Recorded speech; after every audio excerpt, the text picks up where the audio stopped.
Hey, Discern listeners, Single Life. Let's watch. There's been lots of changes in the past year and a half since Natalie has left. Come here.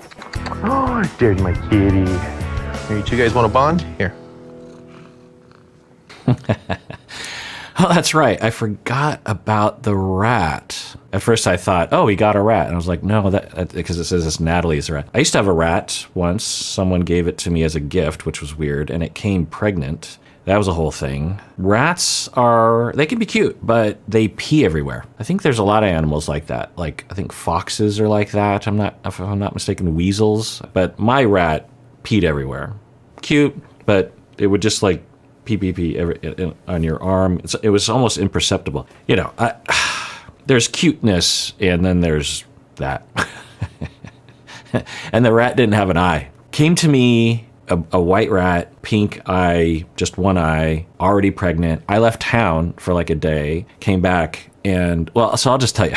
So what happened was, I come back into town. I was, I don't know, 21 or something, 22. And the rat, so I had put a shirt of mine over the cage to, I don't know.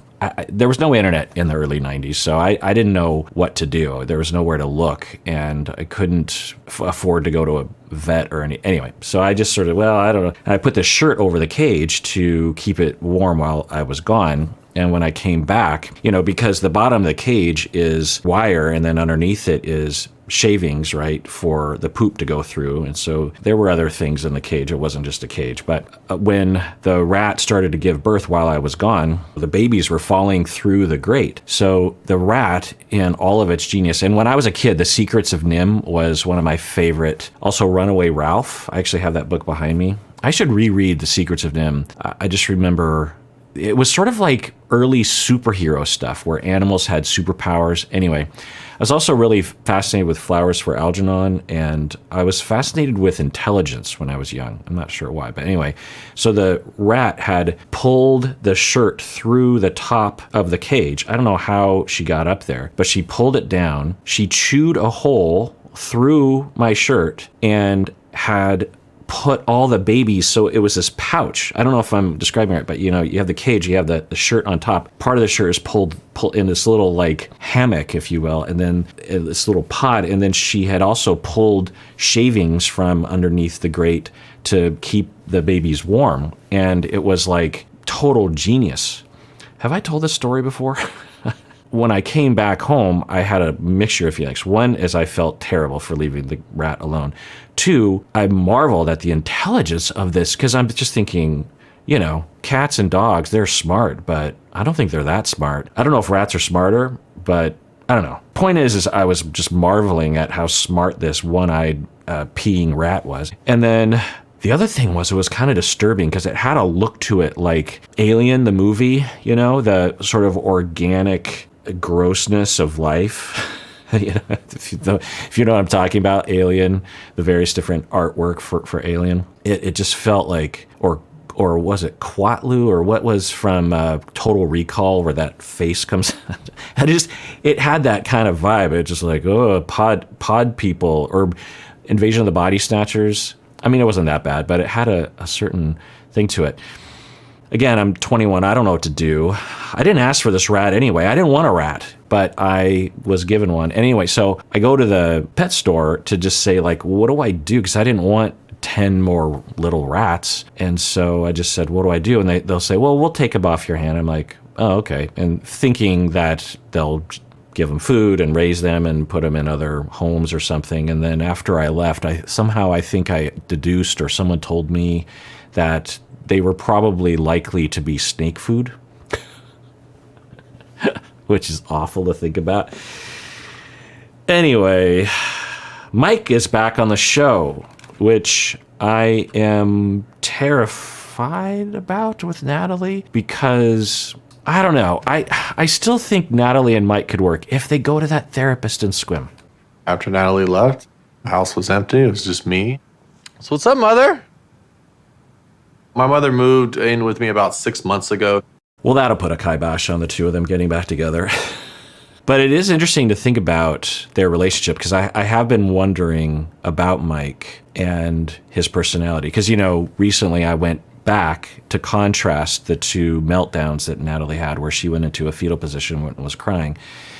And I noticed, and it also, I don't know if I talked about it this time, but I was talking about it with Stacy, that I have a desire to go back with certain people, certain couples, with knowing everything that I know now, and actually not watch the whole thing or not react to the whole thing, but maybe just a couple scenes every season. With what I know now, I'd be able to, with more information and a greater knowledge of these individuals, I could say, oh yeah, at the time I didn't recognize it, but seeing that now, we might have some other hypotheses. The reason why I have the motivation is because I did go back and watch Mike. I saw some things that I didn't see originally. And one of the things I wondered was Mike was so accommodating to Natalie, way more than I remember him being. I wonder about his relationship with his mom. I don't know, obviously, but it just seems like there's something going on there. Because, the mom has an interesting personality. It's good to have her around and keep an eye on things. And it's just good to have someone to socialize with at night and stuff. She may be old and slow, but she still bites and scratches hard. Don't be mean to your mom. Love you, Mama. You making dinner tonight or what? I got spaghetti. Yeah, that's what I'm talking about. I've been craving spaghetti lately. I feel like the advent of other pastas and fancy stuff sort of eliminated that as something on my radar, but I had it recently and I was just like, oh yeah. So, Natalie's gonna come up and get her things.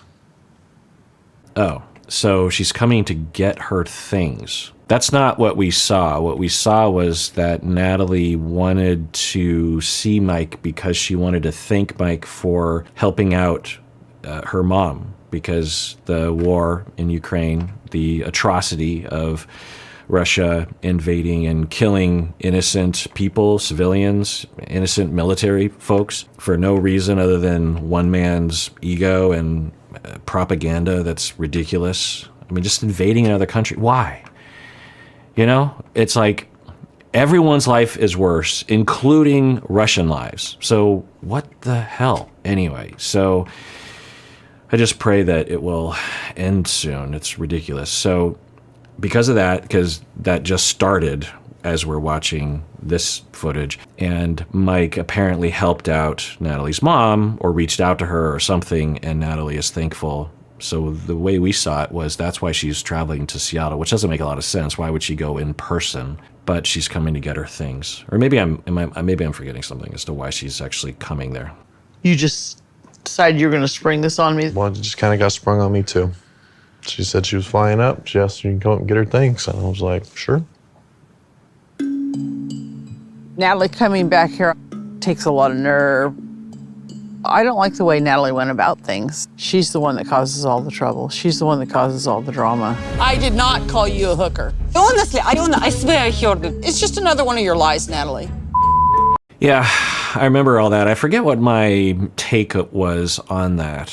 I remember thinking at first that Natalie must have misheard something, because it's like, why would the mom say that? It just seems so weird. But then we saw their behavior for the mom where we're thinking, well, could be. We don't know, obviously. Now, there was another conspiracy thought of mine, or people were commenting that they're always mic'd up. So if the mom did say that, why didn't they show it? And when I say that out loud, it's like, of course the show would have included that if the mom had said hooker, because that would be TV gold, right? The amount of drama from that. So unless they were really interested in making Natalie seem like she's crazy, which we could also see. I hope that she minds her manners. That's all I can say. Well, Michael, I'm not really excited to see her. Only time I have been talking to her recently was, because of all what's going on in her country, and I'm sure she's struggling. And that is really sad. And, I did send her mom money and help Sent get her. her mom money? I did. Oh, that's right. So he sent her money to help her, which is really nice to do, for sure. I reached out to Natalie and sent her mom money to get out of Ukraine. I love Natalie's mom. The last thing I would want is for something to happen to Natalie's mom, and that'd be horrific. And we use this as a jumping off point.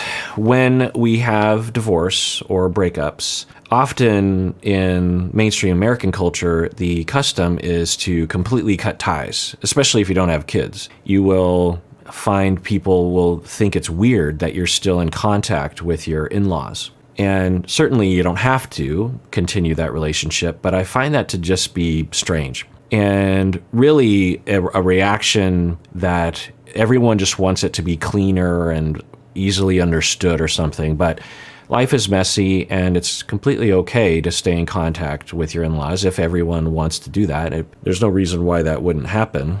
And so Mike is exhibiting that. No one would fault him if he hadn't reached out to Natalie's mom. No one would fault him if he hadn't helped her monetarily. But he did, because he values that, he cares, and that's a great thing. I think that given our isolation and increasing loneliness, we need to eke out as many relationships as we possibly can. And if that means it's kind of messy and it's in-laws and stuff, then that's what it means. Now, again, I'm not saying you have to, but if everyone wants to.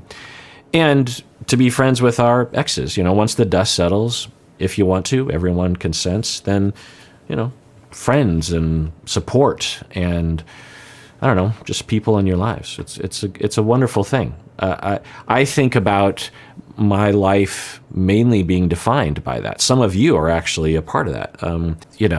I will communicate with y'all over email or something, or Instagram or whatever. And it is the reason why I'm on this planet, right? I think a lot of us define ourselves through our relationships. So again, I commend Mike for doing that. It's great. I do feel bad for her mom. That's for sure. I feel horrible. But it'd be nice if she just got her and bolted out of here and didn't stir up stuff. Well, I don't want any stirred up, Maybe she should use her head and start figuring out. But running off wasn't figuring out. Her IQ's about as big as a fart. I mean, uncool. Why would you say that? But that is hilarious. It doesn't even make any sense. Because what's the volume of a fart? I mean, there's so many different metrics, right? Because if you counted all the atoms and all the molecules in a fart, it's pretty high. Plus, there's different kinds of farts. There's big ones and small ones. So her IQ is about as big as a fart.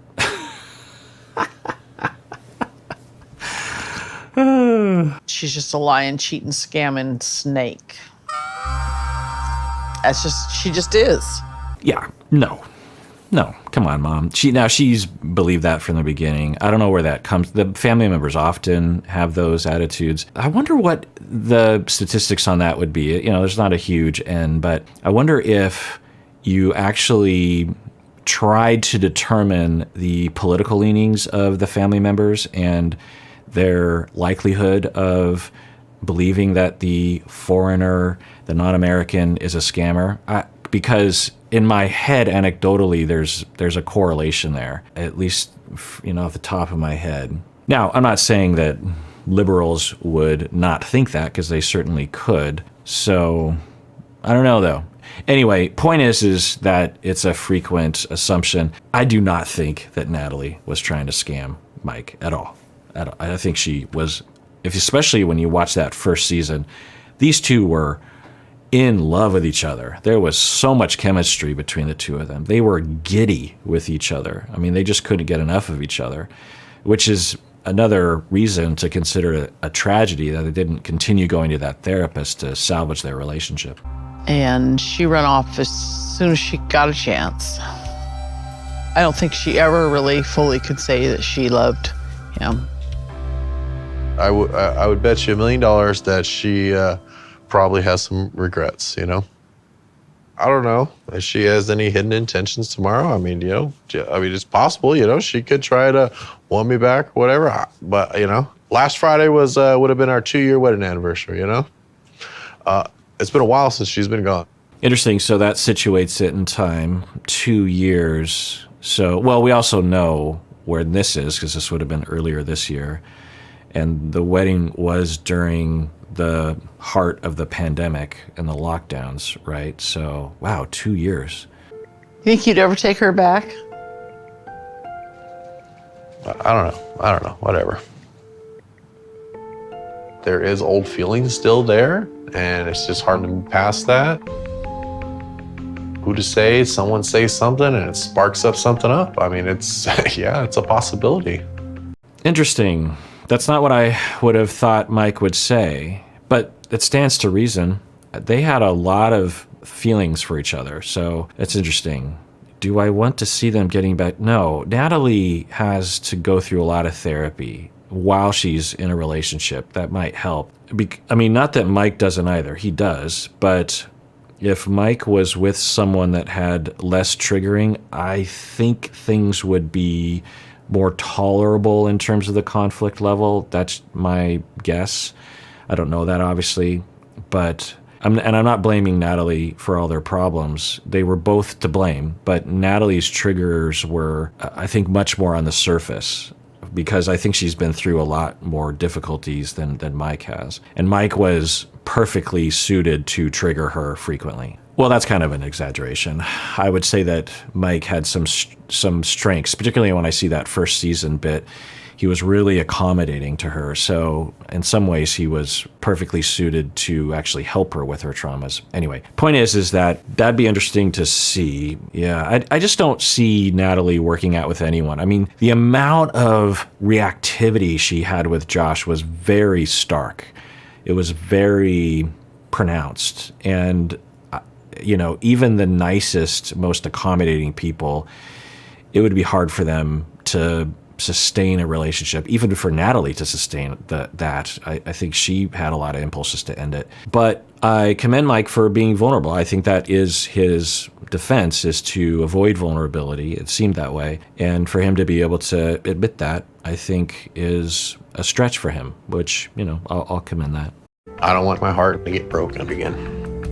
All right, that does it for that episode, everyone. Please take care of yourself, really, because you deserve it. You really, really do.